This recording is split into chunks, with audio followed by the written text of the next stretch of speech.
Hola, profe, hoy soy la tarea del ventilador, que tenemos que hacerlo con motor, con cables y con todo eso. Y bueno, te voy a explicar cómo es que funciona un poco el ventilador, ¿no? Mira, lo primero, los ventiladores funcionan o por batería o por cable. Entonces, digamos, yo pego el ventilador con pilas, va a seguir girando, pero las pilas se van a gastar, entonces ya no girará. En cambio, con cable, si lo pongo en el computador, pues gira.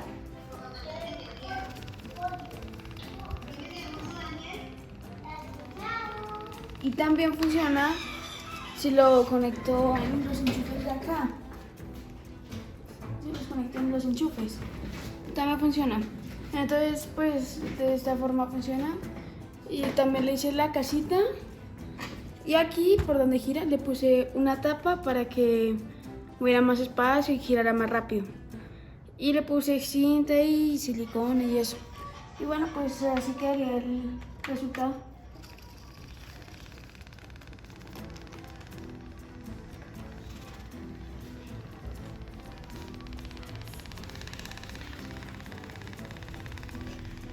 Bueno, Chao, teacher. y eso es todo. Chao, profe.